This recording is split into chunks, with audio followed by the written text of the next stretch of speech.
Sí, me están preguntando sobre, voy a comenzar sobre un tema que no tenía intenciones de hacerlo, pero me están preguntando sobre el libro. Eh, sí, lo presento el día de mañana. Vamos a usar las plataformas y vamos a usar estas cosas. Se presenta el día de mañana a las 19:30.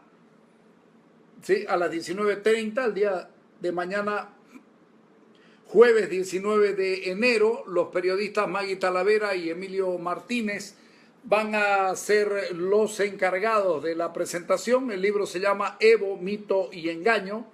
Este es un trabajo, lo vamos a transmitir también por Periscope y lo vamos a transmitir por Facebook y va a ir a YouTube.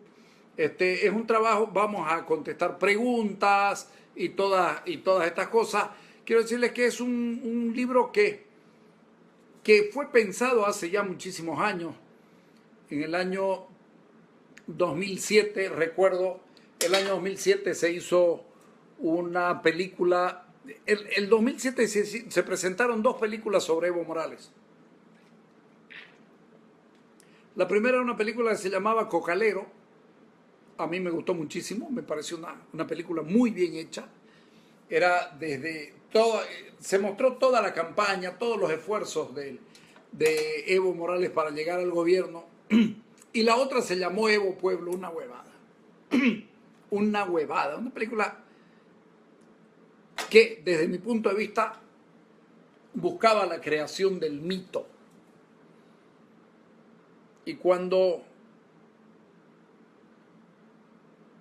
te topas con situaciones de esas y te das cuenta de lo que se trata, lo que tenés que hacer es reaccionar.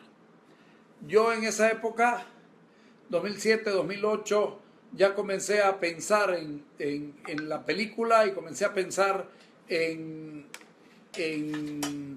Evo Morales, en su condición o en esta intención de convertirlo en mito. Fíjense ustedes, cuando sale la película Evo Pueblo, les voy a contar los hechos de violencia que habían ocurrido ya en el país. Ya había muerto Santiago Orocondo, el muerto sin techo en Oruro en el 2006.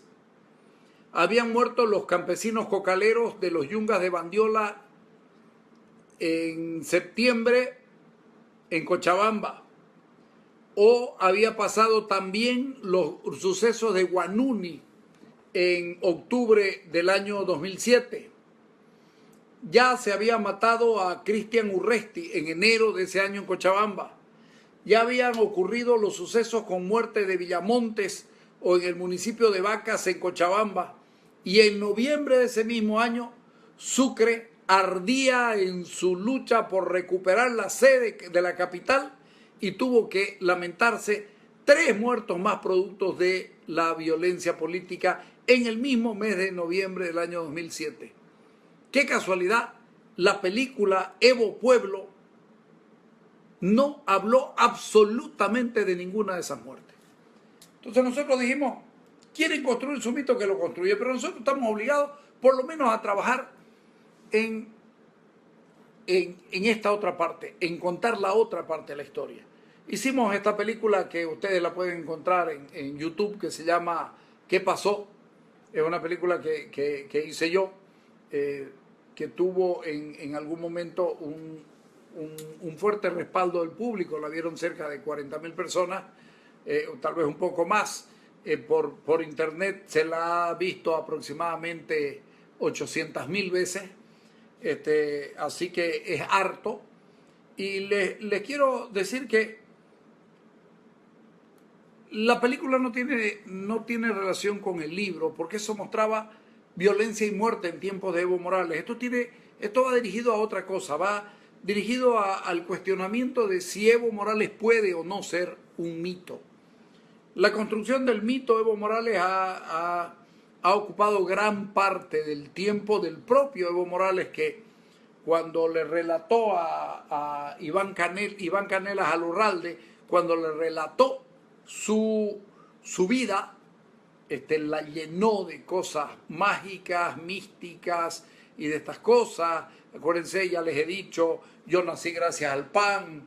A mi madre cuando estaba pariendo le pusieron harina con alcohol y agua puesta al fuego y lo hicieron oler y ahí nací yo.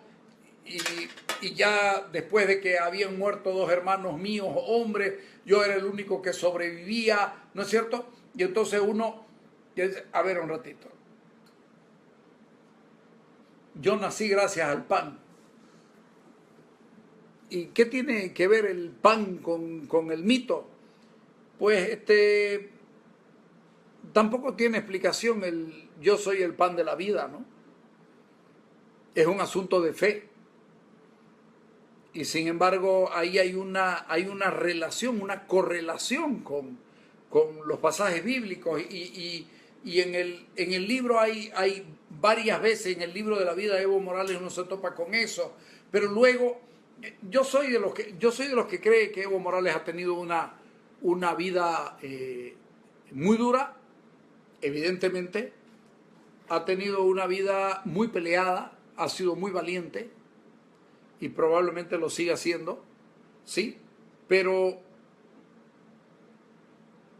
todas esas cosas por las que él se quejó, nos persiguieron, nos corrieron, nos mataron, nos torturaron, nos hicieron esto.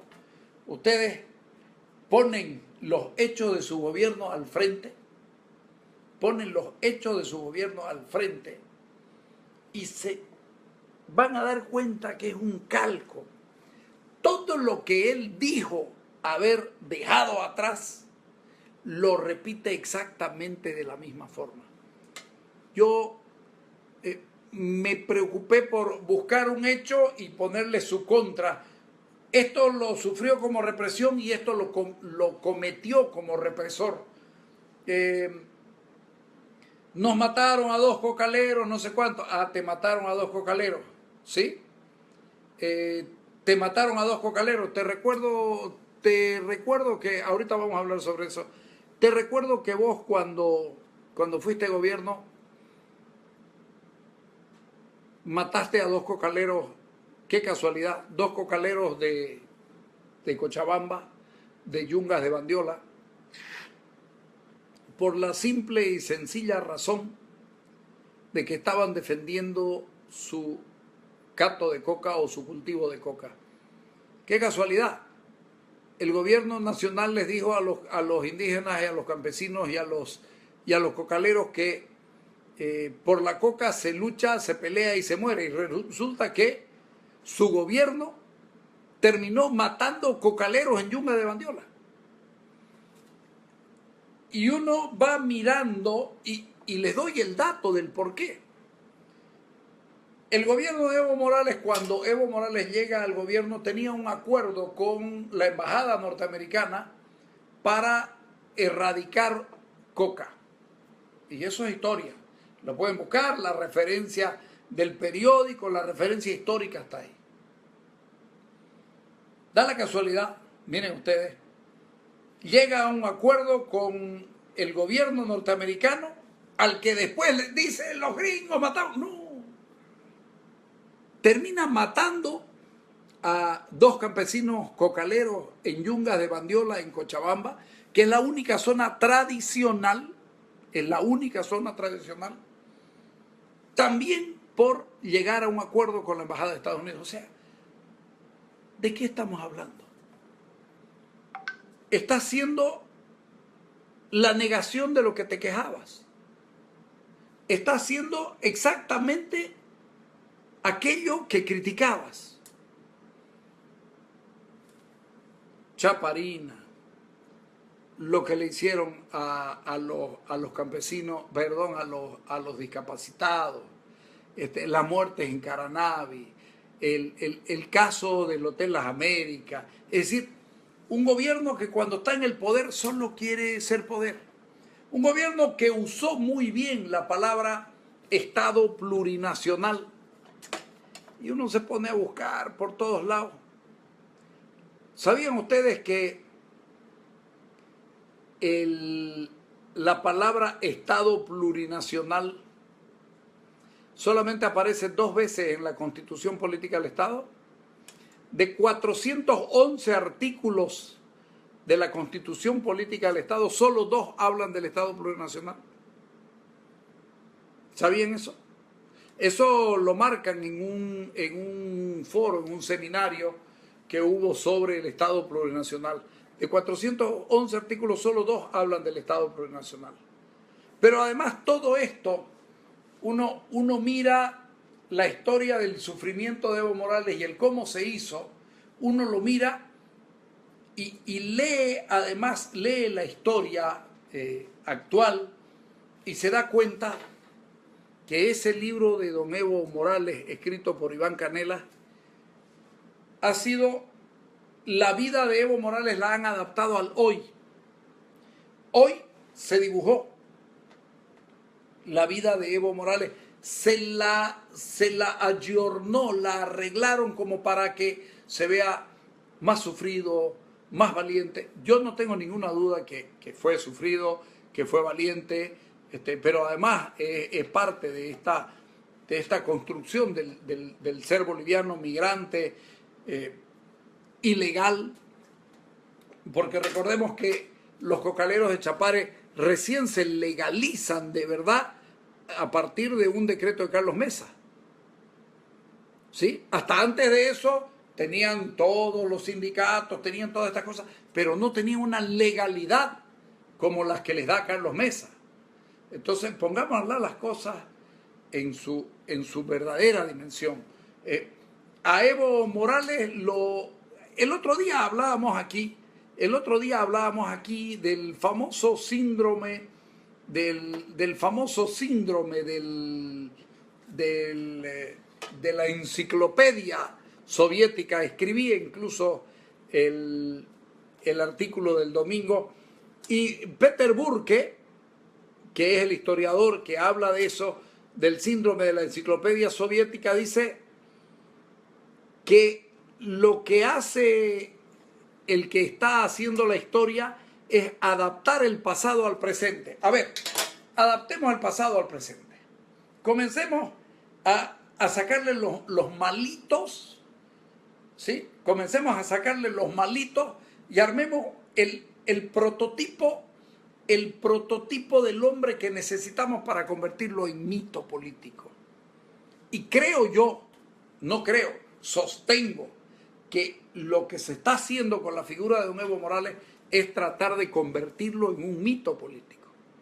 Y para eso hubo que ir adaptando su pasado a la necesidad de hoy, a la necesidad del presente. Claro, no se les va a ocurrir decir que Evo Morales era un hombre que tenía tendencia fierrera y guerrillera. ¿No es verdad? Y sin embargo, y violenta fundamentalmente, porque una de las cosas de las que habla don Evo Morales durante todo este tiempo es de la necesidad de la pacificación. Sin embargo, cuando uno lee, hay una entrevista de don Juan Evo Morales el año 2001 a la página virtual que se llama rebelión.org. Hay una declaración de don Evo Morales que es fundamental. Dice, cuando le preguntan si Chapare era un territorio liberado, él dice que no era tanto así. Pero escuchen esto. Dice don Evo Morales, pero lo que te puedo decir es que este año ellos, o sea, los represores, han tenido más bajas que nosotros. Y cuando uno lo mira de manera fría, esta declaración y ese hecho tiene que concluir en que Evo Morales estaba hablando de 2 ejércitos. Estaba hablando de 2 fuerzas que se contraponían. Y entonces se cae la famosa tesis del pacifista. Y como eso hay mucho. quiera sea o no, es el presidente más... García Mesa también es conocido, lo han condenado a cadena perpetua allá. Yo no estoy hablando de que lo conozcan o no, te pueden conocer bien o mal. Hitler es más conocido que Evo Morales, Stalin es más conocido que Evo Morales, en su momento fueron más conocidos que Evo Morales. O sea, que te conozcan no significa que seas bueno, ¿ah? O que estés haciendo las cosas bien. Hay veces que la gente me dice, a vos te da rabia porque es conocido. Ya te digo, Hitler también era conocido y sigue siendo conocido. Y decime que Hitler es el gran ejemplo para el mundo.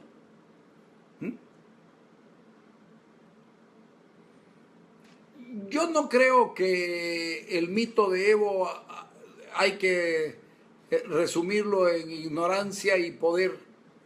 No, yo creo que el mito de Evo va por otro lado. Evo Morales es de los que yo llamo los caudillos iletrados, ¿no? Evo Morales es parte de los caudillos iletrados que tendría que haber tenido la obligación de aprender mucho más, de haber estudiado un poco más, de haberse cultivado en estos 11 años de gobierno, que tenía la obligación de hacerlo. Yo reconozco muchas virtudes en Evo Morales y las digo. Ahora, si me preguntás a mí en lo personal, yo te voy a decir que a mí hoy Evo Morales no me agrada. No me agrada. Yo creo que sí, que Evo Morales ha repetido las taras de los poderes anteriores y que en algunos casos los ha superado. Y que no solamente uno tiene que compararlo con los gobiernos democráticos, sino que tiene la imperiosa necesidad de compararlo incluso con los gobiernos dictatoriales. El fenómeno del poder despótico, violento, la cantidad de muertos acumulados por violencia política en el ejercicio del poder, creo yo que dan una lectura sumamente complicada de Evo Morales y de su proceso. No me venga a mí con... Bueno, pero por más que no te guste, lo conocen. Y el otro día escuchaba un actor interesante acá en Buenos Aires, don Atilio Veronelli, decía, nosotros tenemos el sino de andar siempre detrás de estos ídolos de pies de barro, y lo nombraba a Maradona, él, ¿sí? Y uno dice, ¿de qué te sirve? ¿Cuánto le queda en el haber y cuánto le queda en el debe a Evo Morales de lo que propuso? 11 años, no tiene derecho de quejarse de lo de atrás. Absolutamente nada de lo de atrás se puede quejar. Él lo hizo este país a su imagen y semejanza. Y fíjate vos, desde Yacimiento, que se suponía que era la gran estrella, desde la plata que se robaron en yacimientos con muertos, el caso del ingeniero O'Connor, pasando por el fondo indígena y por todo, donde han puesto la mano, se han corrompido. Entonces, yo creo que era necesario hacer un libro como este, de analizarlo y mierda, de buscarle, como alguien me dice, estaba buscándole el pelo a la leche, sí. Estaba buscándole el pelo a la leche. Porque tenía que confirmar mi hipótesis de que el hombre intenta ser construido como un mito, pero no se acerca medianamente a la categoría de mito. Aunque, convengamos, los mitos no necesitan explicación para ser. Y además, otra cosa que fuimos comprobando, todos los mitos han sido construidos desde el poder. ¿Ustedes me pueden contar algún mito que haya sido construido desde la oposición? Mitos políticos, por supuesto. Mitos que sean construidos desde la oposición o desde el no poder, no existen. No es posible encontrar una situación de esta. Yo creo que jugaron y apostaron todas sus fichas a esto y que hoy les está costando cada vez más construir el mito. Fíjense, se me preguntó por qué no escribiste del Museo de Orinoca en tu libro, tratando de hablar del mito. Probablemente si hubiera una segunda edición, por ahí por darle gusto a más de, que no son muchos, por ahí uno lo pudiera hacer, pero les voy a explicar por qué no. Porque el tema, el presidente que más tiempo está en el gobierno, estás equivocado, Paz Tensoro ha estado más tiempo. ¿Qué le va a hacer? Vance estuvo 7 años como dictador también. O sea, si caes en la lógica de los récords, estás muy perdido. Porque a la gente no tienes que mirarla por el tiempo que estuvo, sino por la calidad de lo que hizo. ¿Sí? Entonces, pero sigo con esto. Yo creo que el Museo de Orinoca es un acto fallido del gobierno. Que si pudiera deshacerlo eso, lo hubiera deshecho. En el gobierno saben que nadie va a ir a Orinoca a conocer el museo de Evo Morales y que la figura de Evo Morales ya no es tan atractiva hoy como lo era hace 7 años atrás, 6 años atrás. Tengo la impresión, en todo caso, que el Museo de Orinoca puede terminar siendo parte de un proceso de responsabilidades, de un juicio de responsabilidades por gastos innecesarios de parte del gobierno de Evo Morales y que eso lo puede llevar incluso a la cárcel, a la prisión. Porque no va a justificar el hacerle un museo donde se expongan los ponchos que le regalaron los indígenas, porque ¿qué tiene de excepcional eso? Entonces hay mucho sobre lo que conversar con relación a este tema. Yo no cedo yo a la tentación pero es que a vos no te gusta porque está ya 11 años en el gobierno y no solo está 10 años, 11 años en el gobierno, ha recibido más plata que ningún otro gobierno, ha manejado más plata que ningún otro gobierno, ha manejado más poder que ningún otro gobierno en la reciente democracia. Pero es que el aeropuerto de Chimoré, ahí hay una cosa de que ese aeropuerto de Chimoré ya estaba hecho, era el aeropuerto que usaba la DEA. Ellos le tiraron un arreglito, igual es otro gasto superfluo que alguien tendrá que pagarlo. Alguien se tendrá que hacer cargo luego de asumir las responsabilidades y de un juicio de responsabilidades con relación a eso. Yo estoy muy contento con el libro.